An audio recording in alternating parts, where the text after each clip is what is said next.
Just giving some people time to get in here. I'll start at 9 sharp. But yeah.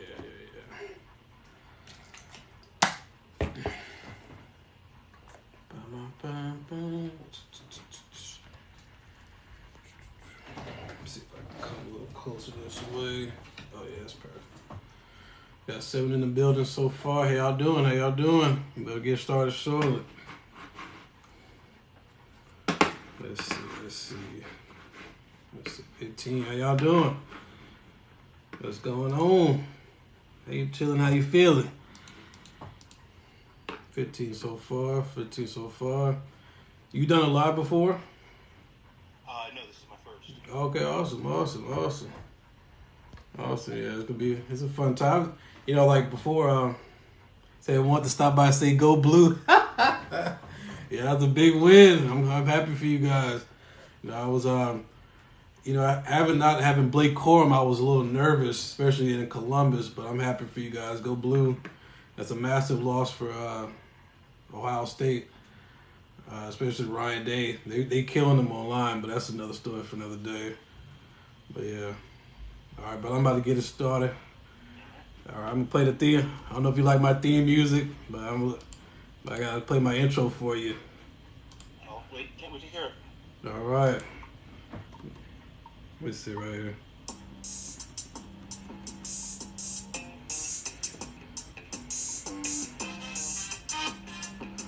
One of my friends made this for me. Like it. Appreciate you. Yeah, and you know, it's funny. I didn't ask him to do it. He did it for me anyway, so I appreciate that already. You know, well, that's a real song. Yeah. Oh, yeah, absolutely. Like, early elementary school, we've been friends forever. That's my brother. So, yeah, he had some of his friends to do it for me, so, yeah. You know, I love it. All right, I'm going to shut it down. All right. How you guys doing? Welcome to another episode of Will Called, where you guys are the star. I'm just the host. Look, I'm just a messenger. I'm the mouthpiece. That's all I am. You are the star. Whenever you come on the show, you are the star. Your team is the focus, and we want to hear what you guys have to say. So my next guest, very special guest, my brother Mac, aka Moon Salt Shaker. So we're gonna give you an applause, but we show all the flowers over here. We'll give you a flower. We'll give it up for him. Let's give it up. Yes, sir. And we also got the horn. The horn. Yes, sir. So how you doing, my brother? How you doing? Doing well. Good. Just like I said, I told you before, you know, I always appreciate your comments and just like your views, and of course, your time tonight. So just honor and privilege to have you on. I know, like we were talking about, you know, in our messages, I know you're a big Boston sports guy. So I wanted to ask you first and foremost about the New England Patriots. I know it wasn't the ideal scenario on Thanksgiving night going to Minnesota. Just didn't pick up the win there. And when you look at the box score, Mac Jones was 28 of 39 for 382 and 2 scores. There was 5 players for the Patriots that had at least 60 or more receiving yards. And they actually they have more yards on 11 fewer plays than Minnesota. The Patriots had 409 total yards. The Vikings had 358 even in the home game. And these guys had more yards per play, 7.4 to 5.4, and 0 turnovers. So, like, if somebody just was looking at the box score, you know, they figured they would have handled Minnesota, even whether it was at home or on the road. But when you look at it, just we're subpar on third down, 3 for 10. So obviously when you can't stay on the field, it's going to be problematic for you. I wanted to ask for your thoughts about the game. Like, just what was your takeaways from that? I was with family on Thanksgiving, and I didn't get to watch much of the game. Right. I do know there was the questionable call at the very end, whether that was a catch or not. Yeah, that's true. Yeah. From what I was reading, that they used the old rules of You have to maintain possession to the ground. Mm-hmm. But I, for one, I never blame refs. I gotcha. I respect that. The way I see it is, any team in football has 60 minutes to win the game, to put themselves in a position where there is not a chance for the refs Mm-hmm. to screw them over, so to speak. Right. Yeah, I respect that. Just like as a Lakers fan myself, just a quick little story, just relating to that. When you go back to the 2002 Western Conference Finals, one of the more controversial series ever. We had the Game 6 at home against the Sacramento Kings, who was our arch rival at the time. There's a lot of questionable calls, and a lot of people, even 20 years later, still think about how the Kings were cheated and what stuff of that nature. And obviously, and I'm not going to excuse the refs in that situation, because the game was compromised with all the questionable calls. But like I've always said in the past, is that any playoff series in the NBA, if you win game one, history shows that you're going to have success in the series. So we won game one. We won game one in Sacramento, and they beat us. They won game two. They came back to LA. They whipped us in game three, and in game four, we came back with the famous Robert Horry shot. But even before that, people need to realize that we were down like 20-something points in the game. So and then they didn't close the deal. So game six, you had a good lead, also in Los Angeles. Didn't finish it out despite all the controversial calls. And then in game seven and back at Sacramento, they still couldn't get it done, even with the lead very late in the game. So I'm with you on that. I mean, like I said, of course you're not excusing the refs, but it's just, and ultimately, like I said, 60 minutes. And I always say, the best you're gonna put yourself in the best position to win if you don't make the mistakes. You convert, and that's as simple as that, regardless of the talent level. Exactly. The NBA had the whole Tim Donaghy situation, and there are times when I can see that a ref will or has affected some of the outcomes. Right. But I don't think it is nearly as widespread as people want to believe. I saw somebody talking about how the Bills were playing last Sunday in Detroit, mm-hmm. and he was complaining, saying, "Oh, the league's out to get this. This gives them an advantage because they'll know the turf better." And it's like, no. They picked Detroit because it was the most regional closeness for both teams. Yes. Half the stadiums were being used. Also, you're not going to put it in an open air stadium if you're moving it due to weather, because weather could affect this one. So it's just amazing how many people will build in excuses. Mm-hmm. Yeah, absolutely. And it's like a lot of people take it, like you said, it's overboard with some people. Like, they look at every little detail. I'm like, listen, at the end of the day, you got to step on the field, step on the court, whatever you have to do. You have to finish out every play to the best of your ability. And you still, a lot of these teams are favored, regardless of the outcomes and stuff like that. Some of these teams are favored to win. So like I said before about the Pats, on paper they should have, I don't say dominate, I should take that back, but they should have took care of business. And, and people always talk about Kirk Cousins in prime time, so it's always funny as well. And I saw all the memes about that, so I know that was a big win for them. I know we're still halfway through the season. Like, what is your overall standpoint on the season so far for the Pats? For the Pats, yeah. I don't get to watch many games here in Denver. Right. But I'm hopeful. Okay. We faced the Vikings this past week. Mm-hmm. Darn near won it, and what's their record? 2 losses, maybe? Right, yeah.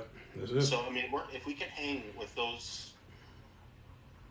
other elite teams, last year when it was Jones versus Brady, right. Close game towards the end. Yeah, Brady won. It's what he does. Yeah. I had the pleasure of watching him do it for years, but I think the Patriots are on their way. they're definitely closer than my other team, the Broncos. Mm-hmm. I see the Broncos, unless things really turn around fast, I don't think they will be anywhere near contendership for at least 8 to 10 years. Yeah. And like I said, and I wanted to ask a quick question. I know it's been a couple years at this point, but I wanted to really get your take. Like, has it truly sunk in for yourself and some of the other Patriots fans that you know in person or talk to online? Has it really sunk in that Tom Brady is no longer with the franchise? Has it truly sunk in? I know, like I said, I know it's been 2 years, so it may be a little. I know it's late to ask that, but I know, like, asking you, I wanted to get your take on it. It's still weird seeing him in a Bucs uniform. Yeah. And if he plays another season, and which is, the rumor mills are saying he will, and it would be outside of Tampa as well, seeing him in a third different uniform, right. It's hard. But I'm also a Brady fan. I named my late son after him. Okay. Yeah. So I'm not a bandwagon fan. I'm not a Bucs fan, but I was absolutely cheering for him to win the Super Bowl. Yeah. Get a 7th ring. I mean, it's indisputable that he's the best. Oh yeah, really absolutely. He would have came to Denver because we needed a quarterback. Mm-hmm. If we could have gone Elway, Manning, Brady. Whew. Lineage. Oh my goodness. Lineage. And also, just to watch the people in Denver who, for his entire career, hated Brady, would all of a sudden be wearing an orange number 12 jersey. Oh yeah, look, people are fickle. That's what they are. You know, Seinfeld said it best. At this point, we cheer for laundry. We don't. There's no loyalty for teams, for players. We just cheer for whoever's wearing the uniform at the time. Oh yeah, absolutely. Yeah. One of my fathers, I know he's been said like talk about Kirk Cousins. He got crushed by the Eagles in prime time early. That is true, but you know, prime time Kirk. That's like the moniker against him. You know, like a lot of firings. You know, the Broncos should fire their coach. That I do agree with. You know, the things that the Giants are on the rise, playing their way to that talent level. Yeah, Giants has been pretty solid so far. Seahawks are coming back. Yeah, and those are pretty interesting as well. Just you know, my thing is, what is your favorite memory of Tom Brady, like as a Patriot specifically? Oh, I know you got a lot of them. I know you got a lot of them. All those championships. It was the first Super Bowl win. Okay, yeah. At the time, I was in the Marine Corps DEP program. Okay, yeah. I wasn't able to serve, but that's a different story. Yeah, sure. But when the Patriots were the first team ever in the Super Bowl to be announced as a team rather than number 7 from Stanford, John Elway, yeah. or I knew at that point that regardless of them being underdogs, that they were going to win the game because it was just that moment of teamwork and the Patriot way. Mm-hmm. That's beautiful. It just, like I said, you know, I've been, you know, I'm not a fan of the French, like diehard fan of the franchise, but just the greatest dynasty on like in the Super Bowl area by far. Just I've been fortunate to see greatest. Like he is the greatest player in the history of the league. Like I don't care what anybody says. Like just the way the franchise altered its playing style. He was more of like the prototypical game manager, if you will. Even though he did excellent in the postseason, then in the mid-2000s, you started to see him take the reins of the team, the offense, statistically take the rise. Of course, the iconic 2017 is our greatest offense in league history, just like at least arguably. Just I think just for what they did that season. I want to tell you a quick story about that 07 team. You know, my father was he was watching the Patriots. They were playing the Dolphins in Miami on a Sunday that season. They had got up like 42-7 in maybe the second or third quarter or something like that. So he was watching the game and went to the commercial break when they scored again. And like when the commercial break was over, they had switched to a whole new event, like a water skiing event. Like they blacked out the game. It was he told me like he blacked out the. It was ugly to watch, but just the way they dominated that season was just That team was special, man. They were. It was almost as if the team as a whole said, you know what, you're going to accuse us of Spygate. You're going to make a big deal out of one half of a game. We're going to show you that we don't need to do that. We're going to put the boots to you. I agree. Listen, you can't. I mean, a lot of people talk about the luck with Tom Brady. Like, you can't be lucky 7 times. No. He's the common denominator of it. Him just it's unbelievable. Just what they've done. Just him and Belichick. Who do you think it was more of? Like, was it Brady? I mean, many people have their own opinions, but so just who do you think it was more of? I think it was, if it's anything, in like 55% Brady. Yeah, that's why I was. Yes, I was thinking. Because look what Belichick did during the Brady years when Brady wasn't quarterback. Yeah. During his injury year, and then the 2 to 3 games he was suspended. Yeah. They were still putting up insane numbers. Mm-hmm. You know, you have to have the talent to coach, but I think Belichick has shown with the reclamation products of Randy Moss and some of the running backs, I'm blanking on the names right now, that he knew how to take a player and say, all right. Yeah, Kevin Folk, for one, Kevin Folk, and Exactly, Corey Dillon. Yeah, bingo. Some of those other ones that, okay, you have these rough edges here, so we'll just stick with here, and we'll go with what you can do, rather than trying to force a situation that would not play.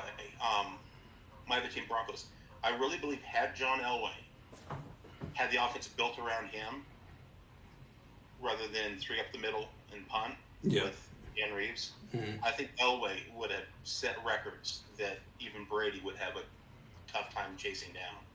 Because he put the Broncos in 3 Super Bowls they had no business being in. Yeah, I definitely agree with that. Is when you look at like the rosters, because I didn't see Denver in its heyday with like in the 80s and 90s, but just when you look at the rosters, like Shannon Sharp, Mount Rushmore tight end, you got Rod Smith, Ed McCaffrey, of course Terrell Davis. If it wasn't for his injuries, like he would have been in the Hall of Fame a long time ago. It's no brainer. Like I remember seeing somebody like on YouTube. He said like, "Oh yeah, TD was all right." I'm like, how is a guy who was a league MVP, 3-time offensive player of the year, just led the league in rushing 3 straight? Like, how is he all right? Listen, he was special. I was lucky enough to be at the game he cracked 2000. Yeah. Wow, I was fortunate. I went to some really good games in the history of Denver. I was at Elway's last regular season home game, postseason home game, first game in Vesco.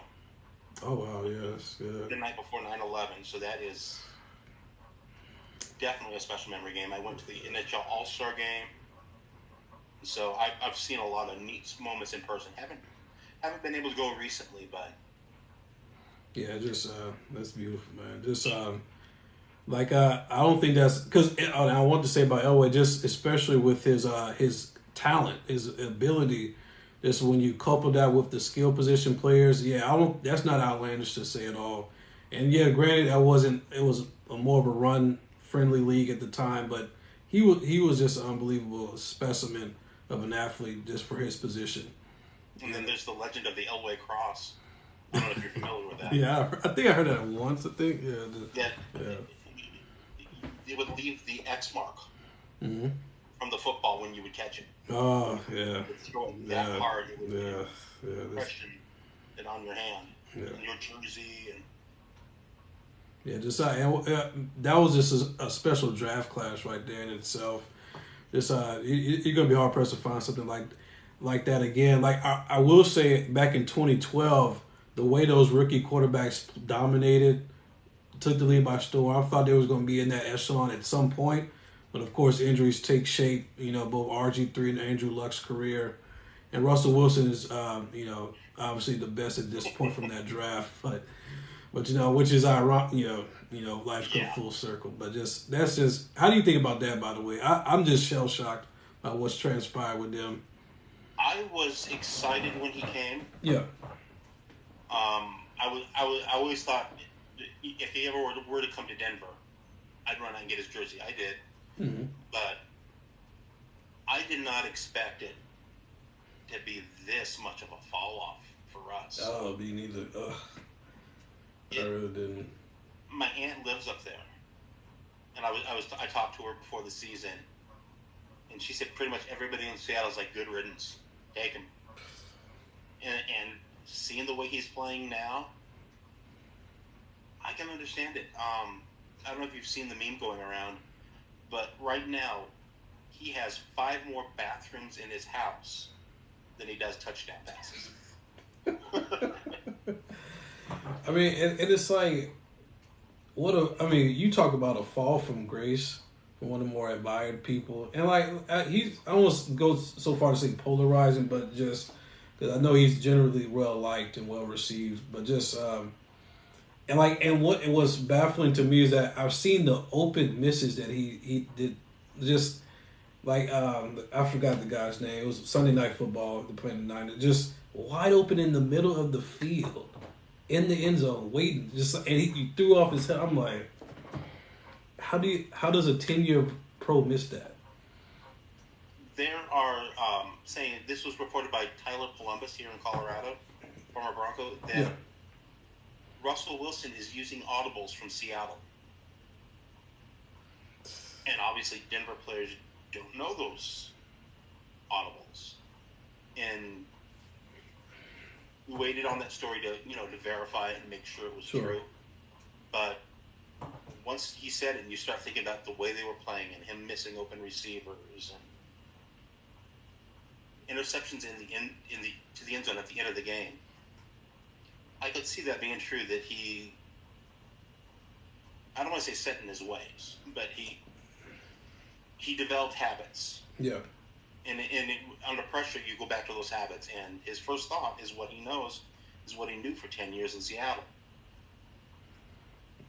Yeah, and the thing is, like, and I hear guys like Richard Sherman say it quite often, the way he had the special treatment as a Seahawk, and just like and you see it unfold now. Just I was like, maybe Richard was just being too harsh. I know being, I don't say bitter, but just the way he was coddled by Pete Carroll, and like you see that manifest now. Just it's like, wow, it's unbelievable. He's coddled here. Yeah.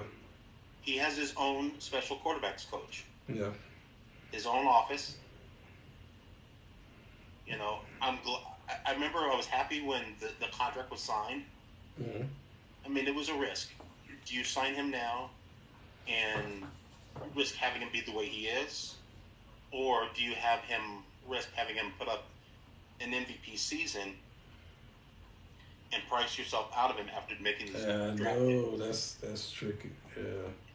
And those draft picks are going to come back and bite us, because as good as Seattle is now, next year having a top 10 draft pick to plug into an already team that's dominant. I don't want to say dominating, but I got you. Yeah, leading the league, their division, that's clicking on all cylinders. Seattle made a hell of a trade. Yeah, and I will say, like, I knew it was going to be difficult. It was going to be challenging, even if he was playing extremely well because of the division. Just you have so many talented teams in the division, but just I didn't expect it to be this ugly.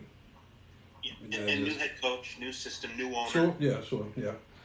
It definitely could have been easier a year or two ago, or a year or two out, where things were more settled organization-wise. Right. Yeah, just and like, I don't know, man. Just it's not looking good. Just I hope for his sake, I hope he does turn it around, because I've been a huge supporter of him over the years. But just but if he's showing his true color, like not ingratiating himself with the team as far as getting on the same, building a true rapport with them, not just for show, but like he's talking about bringing old. Just old adage, old cadences from a previous franchise. That's not going to work. No. And like, I want to stay in the Rockies real quick. We're gonna stay in Denver. I want to talk real quick about your Avalanche. Quick funny story. Just it's I'm not an Avs fan, but I will say like one video that just for some reason I'm just so enamored by like watching the highlights of Game 7 of the 2001 Stanley Cup Finals win when they beat New Jersey and just Alex Tanguay had 2 goals, like 2 of the 3 goals, and then of course Joe Sakic scored the third one, which was essentially the dagger, even though it was early in the second quarter. And like when they celebrated, I heard the Star Wars theme.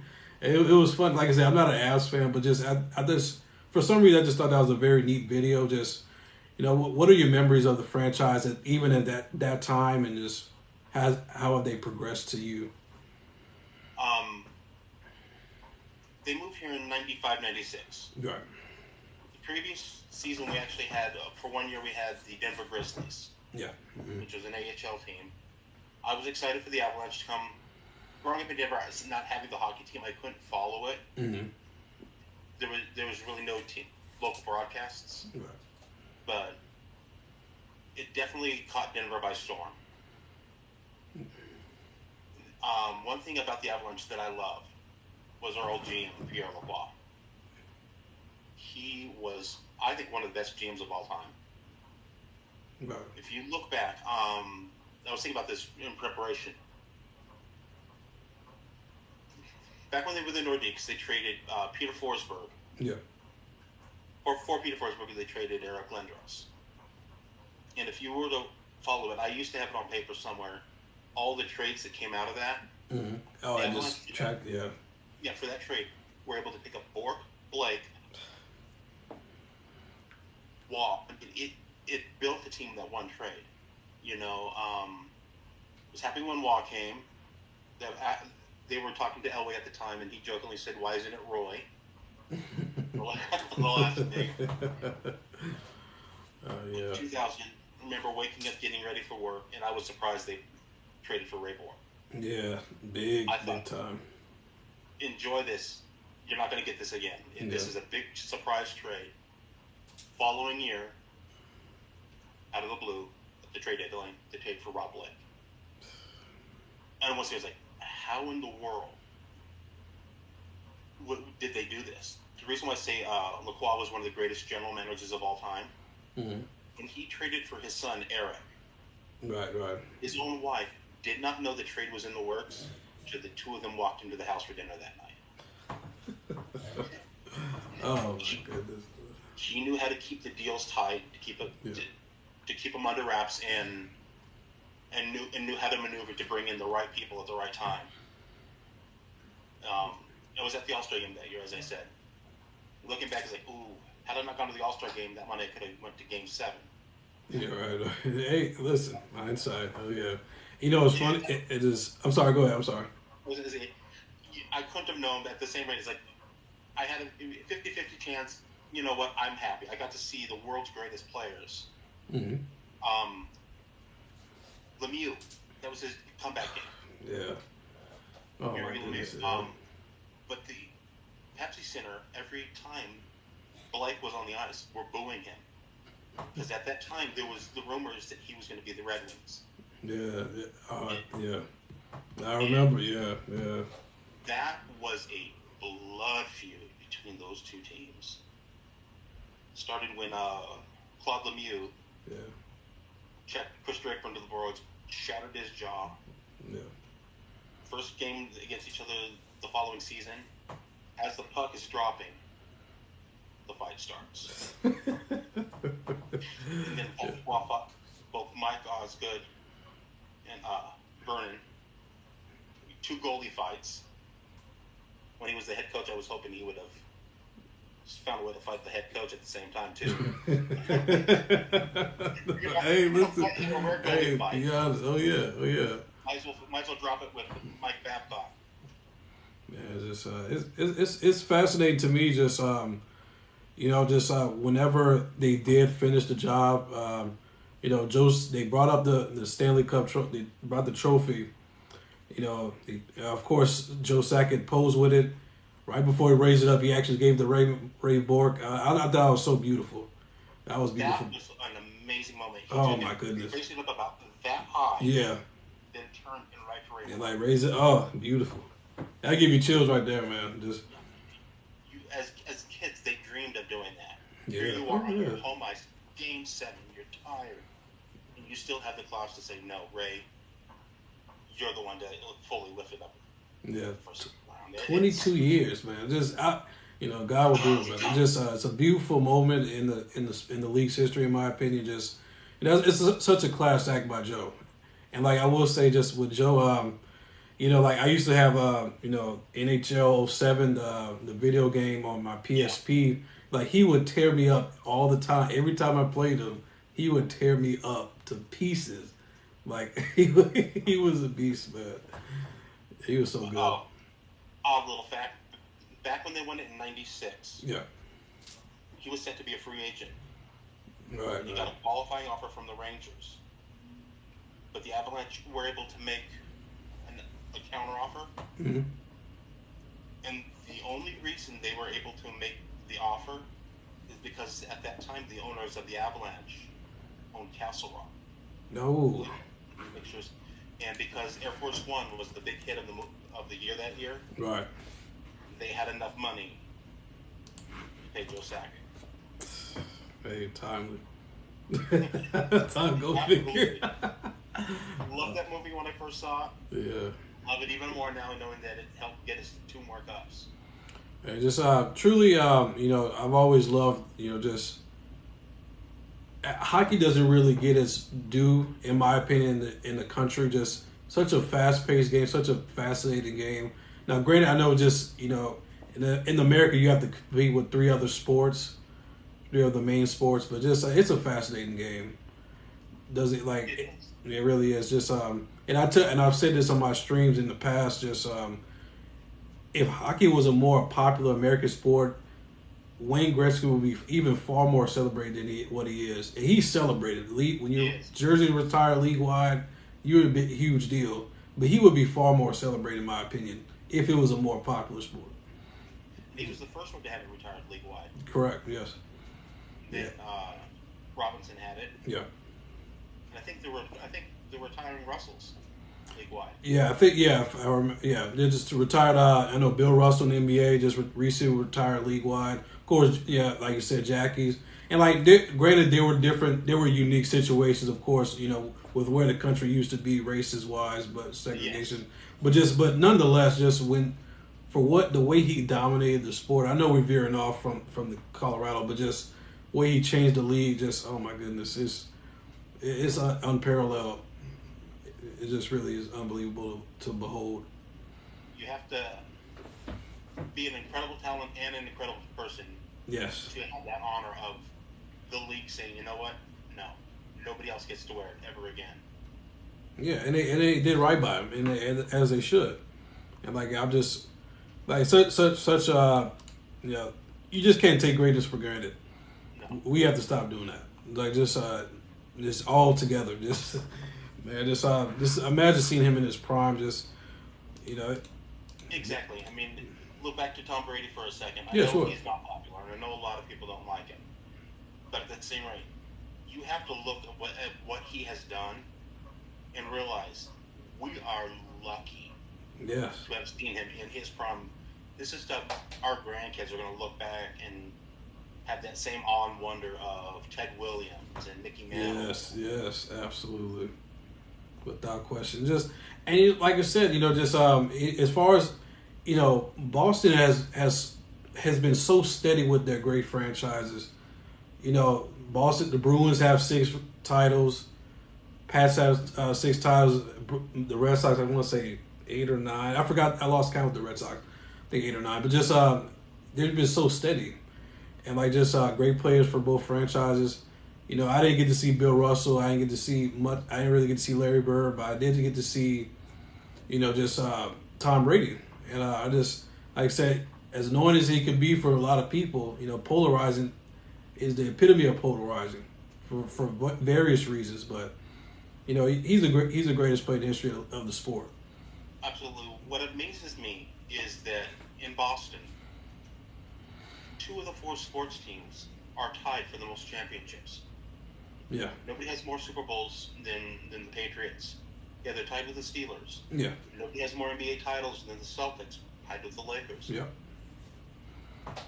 That's another thing. I don't think that'll ever happen again, that a city will have the most in 2 sports at the same time, especially as competitive as it is. Right, yeah. One bounce of the ball the other way, Lakers could have had another title and put the Celtics through the runner and said, nope, now we're in the league.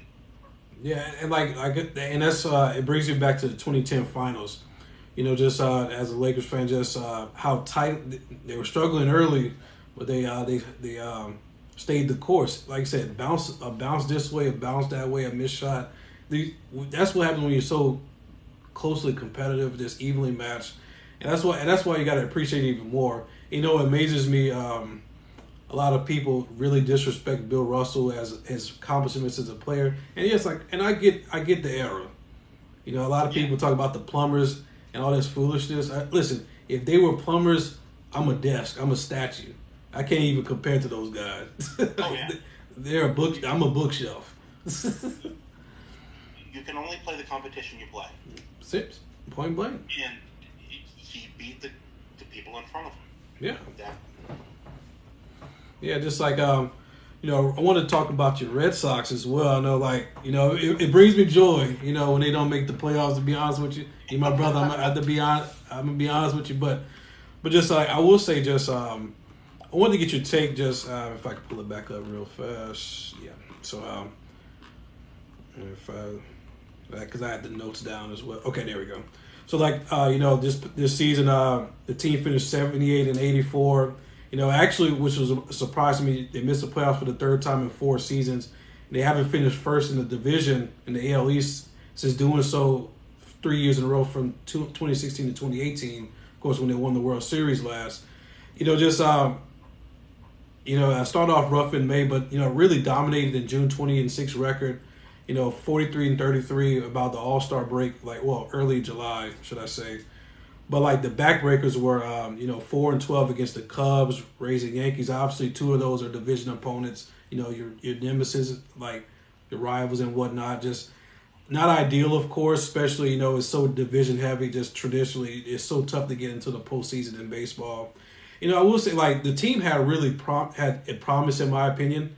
Just, but, you know, just the injuries were just, you know, a lot of injuries. The bullpen was up and down, and you know, Trevor Story, you know, Nate were, like I said, up and down.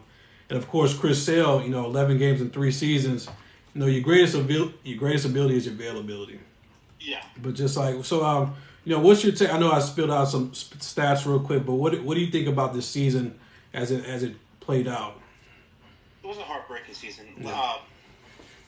Previous season, we made it to the AL Championship again, I believe.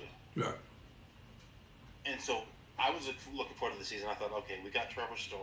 We got some good bats. Yes. We got some good players. We got some good pitching. You know, every team's allowed a bad season. Sure. Oh yeah. It could have been any number of things, like how we were talking about, game of inches. Yes. Oh yeah. A few things could have turned out differently, and the season would have been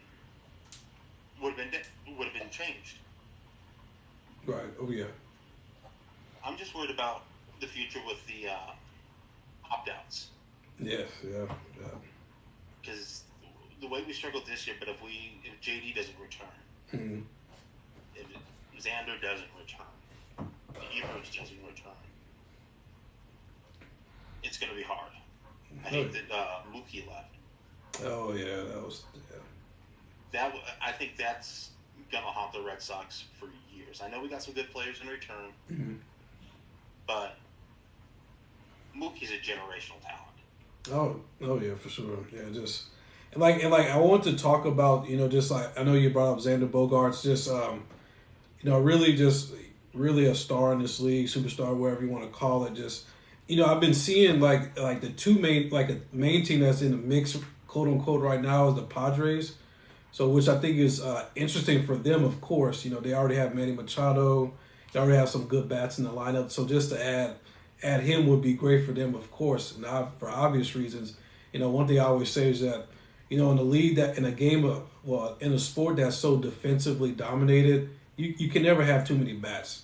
I love my pitching. Like I love to keep the scores low in baseball, but you need the bats at some point.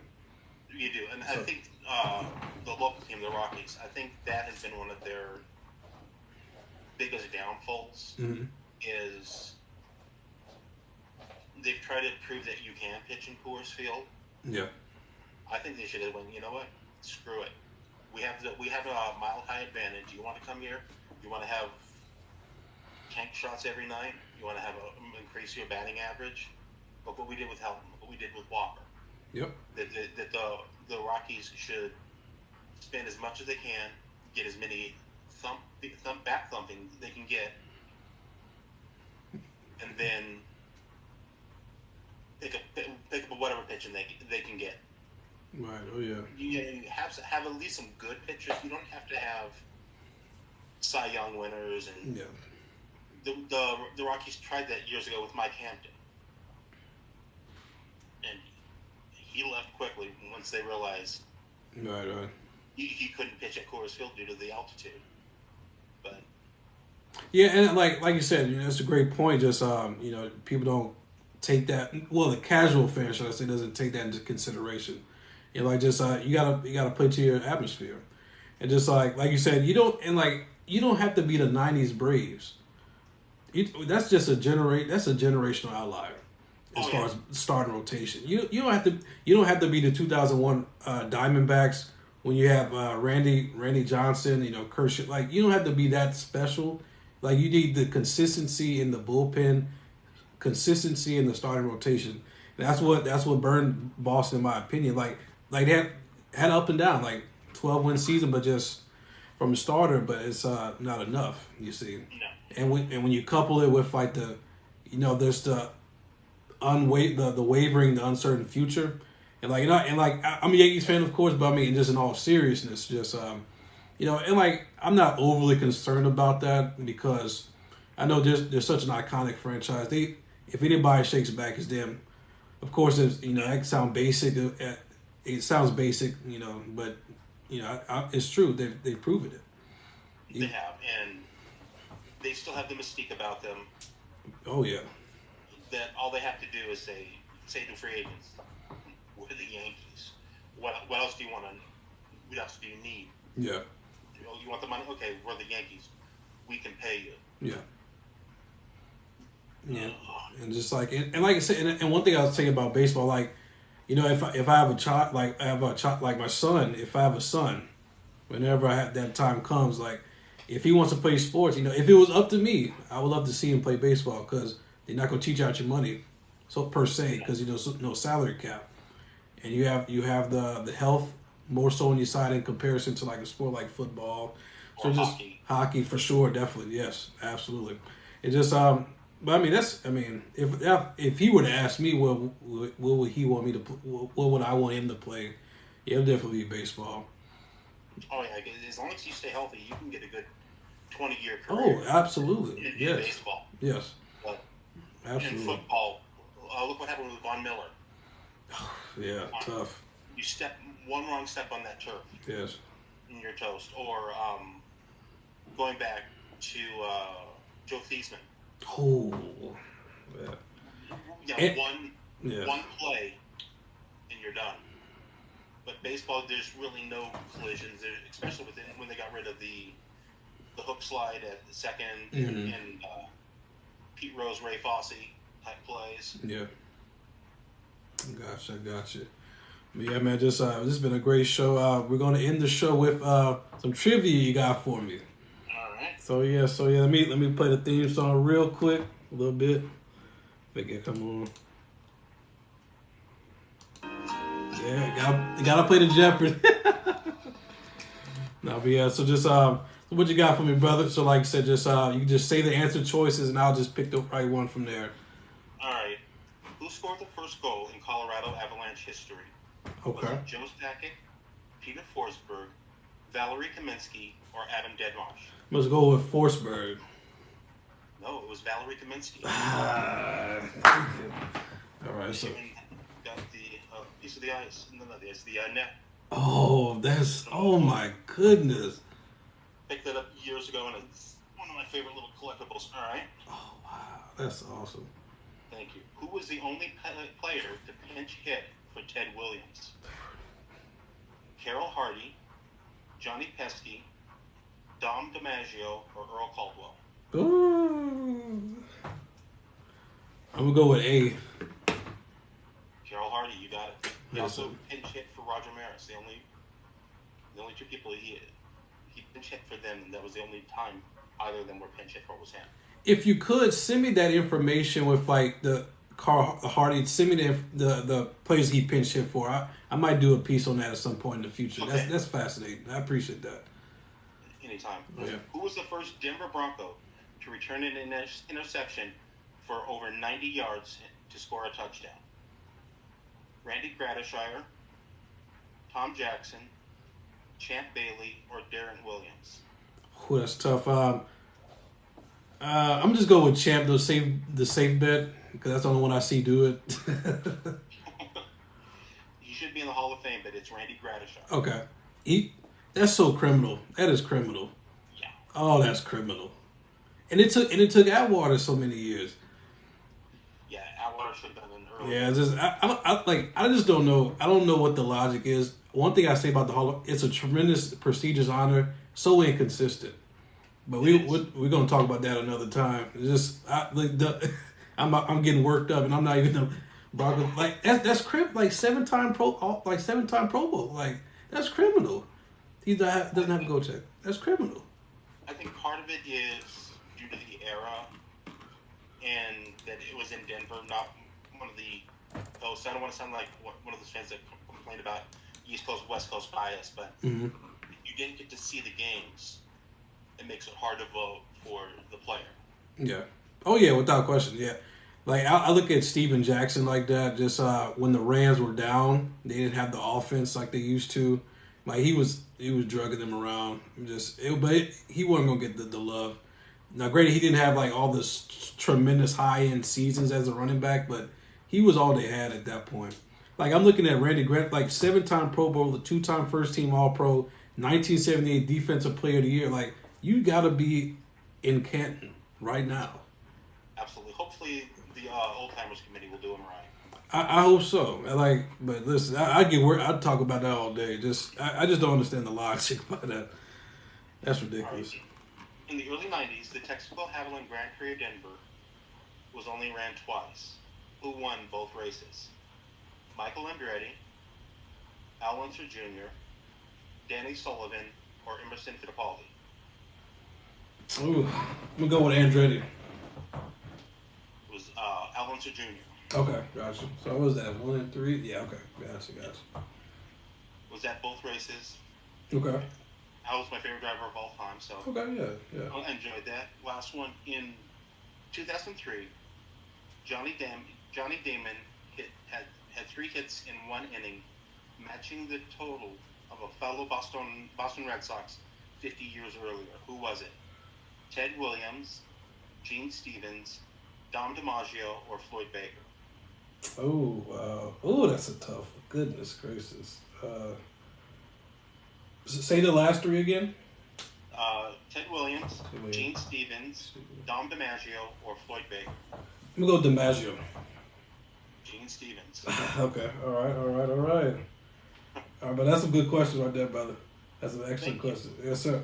But like I said, man, I can't tell you how much I appreciate your time, brother. Like just It's been an honor. I like it. Yes, sir. Like I'm gonna definitely have you on again. We're gonna definitely keep in touch, man. So, but you guys, we're gonna end the stream right here, guys. I can't wait to see you guys next week. Be sure to be on the channel for Tuesday for the next episode of Trivia, and be tuned in the middle of the week for Water Break. You guys have a blessed night and be well. God bless. I appreciate you, brother.